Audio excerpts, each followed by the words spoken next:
7 নম্বর যে কোশ্চেনটি, এটা অত্যন্ত গুরুত্বপূর্ণ একটা কোশ্চেন এবং এর উপরে আমি বিস্তারিত আলোচনা করব। যেটা খুবই গুরুত্বপূর্ণ একটা বিষয়। সেটা হলো 7 নম্বর যে কোশ্চেন, সেটা হলো যে write down the name of pharmaceutical guidelines and how to search.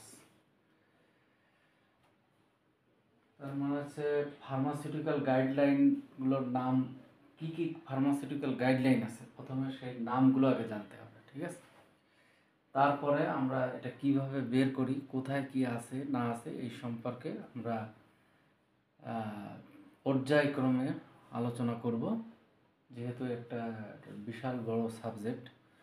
আগে আমি প্রথমে কি কি গাইডলাইন আছে এবং সেই গাইডলাইনের গুলো কেমনভাবে দেখতে হয়, কেমনভাবে বের করতে হয় সেই সম্পর্কে জানাবো। তারপর আপনারা অনলাইনে সার্চ দিয়ে আপনাদের কাজের ধরন অনুযায়ী কি কি প্রয়োজন সেইভাবে আপনারা সার্চ দিয়ে জানতে পারবেন।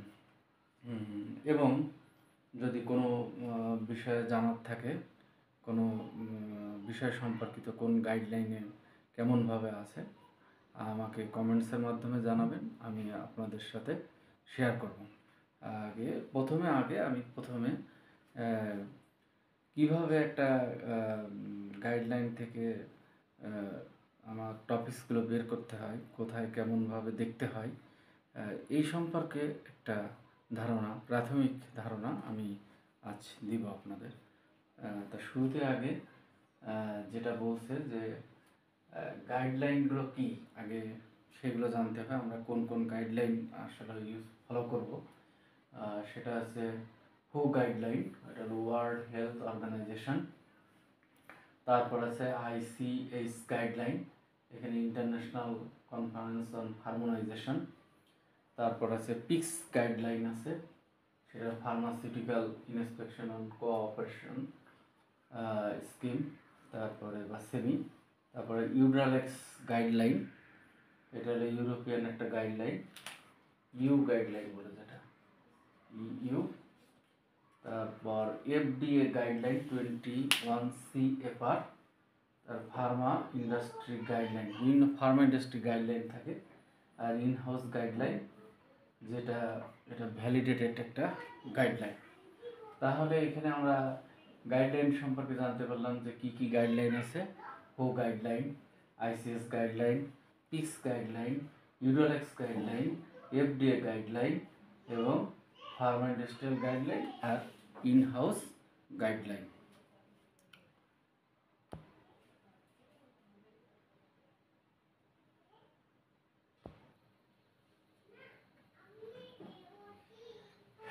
এখন আমি হু গাইডলাইন নিয়ে কিছু কথা বলবো, যে হু গাইডলাইনে কিভাবে আমাদের বের করতে হবে আমাদের টপিকসগুলো, সেই সম্পর্কে আলোচনা করব।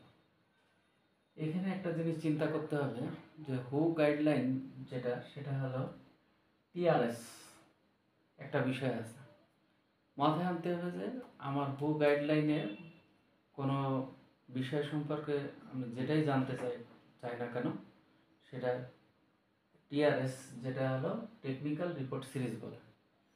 অনেক টেকনিক্যাল রিপোর্ট সিরিজ আছে। হু গাইডলাইন আসলে একটা ব্যাপক বড় গাইডলাইন। এখানে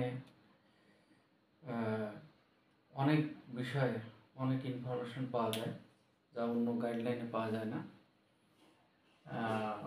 এই হু গাইডলাইনের আমরা যদি কোনো জিনিস বের করতে যাই, তাহলে আমাদের চিন্তা করতে হবে যে টিআরএস মানে হলো টেকনিক্যাল রিপোর্ট সিরিজের কথা চিন্তা করতে হবে এখন।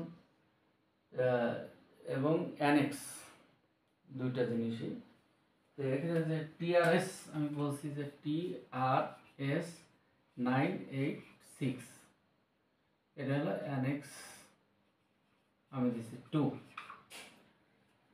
এটা যদি সার্চ দেওয়া হয় অনলাইনে, তাহলে এটা পাওয়া যাবে যে good manufacturing practices for pharmaceutical product.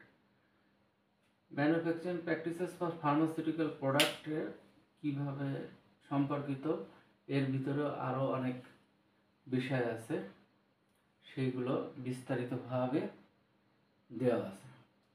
আবার এখানে আর একটা আমি টপিক দিলাম যে TRS 961 অ্যানেক্স 2, এটা হলো good practices for pharmaceutical microbiology.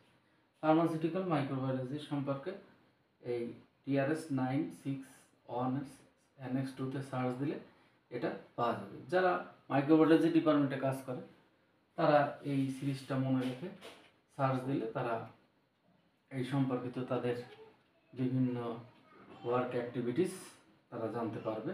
এই গাইডলাইনে কেমনভাবে মাইক্রোবায়োলজি টেস্ট করা হয়, তার ডিকন্টামিনেশন কীভাবে করা হয়, তাদের স্পেক্টে যে টেস্টগুলো আছে এন্ডোটক্সিন টেস্ট, স্টেরিলিটি সম্পর্কে এতে বলা থাকবে।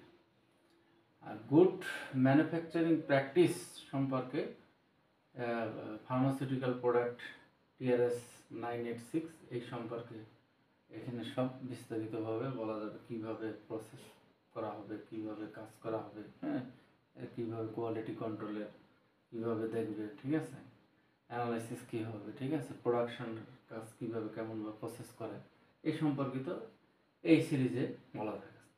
এভাবে অনেক সিরিজ আছে, 1000-এর উপরেও সিরিজ আছে, যেগুলো মানে আমার যেটা প্রয়োজন সেটা দেখেই আমাদের বের করতে হবে। এটাই হলো মূল বিষয়, যেখানে অনেক জিনিস থাকবে, সেগুলো সবার মনে রাখা সম্ভব না। তবে কীভাবে বের করতে হয়, কি সূত্র, সেটা আমি শুধুমাত্র দেখালাম। তো আশা করি আপনারা কো গাইডলাইনের ক্ষেত্রে সবসময় একটা জিনিসই মনে করে রাখবেন, যেটা আমার TRS, এই কথাটা মনে করে রাখবেন, টেকনিক্যাল রিপোর্ট সিরিজ, এর মাধ্যমে আপনারা সব কিছু জানতে পারবেন। এবার আসি ইউ গাইডলাইন। যখন ইউ গাইডলাইন সম্পর্কে আমরা কোনো ব্যাপারে জানতে চাইব, সেই ক্ষেত্রে আমাকে ইউডালেক্স ভলিউম 4 এটাকে সার্চ দিতে হবে। ফার্স্ট কাজ কি, ইউডালেক্স ভলিউম 4, এর ভিতরে ফার্মাসিউটিক্যালের গুড ম্যানুফ্যাকচারিং প্র্যাকটিস সম্পর্কে বলা আছে, ইউডালেক্স ভলিউম 4। তাহলে আমরা এই ইউডালেক্স ভলিউম 4 এর আবার কয়েকটা পার্ট আছে। পার্ট 1 কি বলা আছে, basic requirement for medicinal product. এর ভিতরে আবার চ্যাপ্টার আছে 1 থেকে 9টা। 1 নম্বরে কি বলা আছে, 2 কি বলা আছে, 3, 4, 5, 6, এভাবে প্রত্যেকটা 9 পর্যন্ত প্রত্যেকটা চ্যাপ্টার আছে। চ্যাপ্টারে প্রোডাকশন কেমন হবে, ডকুমেন্টেশন কেমন হবে, কোয়ালিটি কন্ট্রোল সম্পর্কে বলা আছে। এভাবে প্রত্যেকটা চ্যাপ্টার বলা আছে। সো এটা যদি আপনারা সার্চ দেন দিয়ে পার্ট 1-এ আপনারা দেখবেন যে 1 থেকে 9 পর্যন্ত সব কিছু বলা আছে। পার্ট 2-তে বলা আছে basic requirement for API, active pharmaceutical ingredient সম্পর্কে বলা আছে, কীভাবে কাজ করতে হয়। পার্ট 3-তে আছে GMP রিলেটেড ডকুমেন্ট সম্পর্কে বলা আছে। পার্ট 4-এ আছে GMP requirement for advance therapy medicinal product, আর কি other document related to GMP and GDP। আর একটা যেটা আছে নতুন এডিশন অ্যাড হয়েছে, অ্যানেক্স 1 থেকে 21। এটা হচ্ছে ইউডালেক্স ভলিউম 4-এর ইউ গাইডলাইন সম্পর্কে। যদি কোনো কীভাবে সার্চ দিতে হয়, কেমনভাবে দেখতে হবে, আসলে মূলত দেখা জিনিসটা হলো বড় ব্যাপার, কি প্রয়োজন সেটা কোথায় আছে এটাই মনে রাখাটাই হলো বড় ব্যাপার। তা আমি ইউডালেক্স ভলিউম 4 সম্পর্কে বললাম, ইউ গাইডলাইন সম্পর্কিত।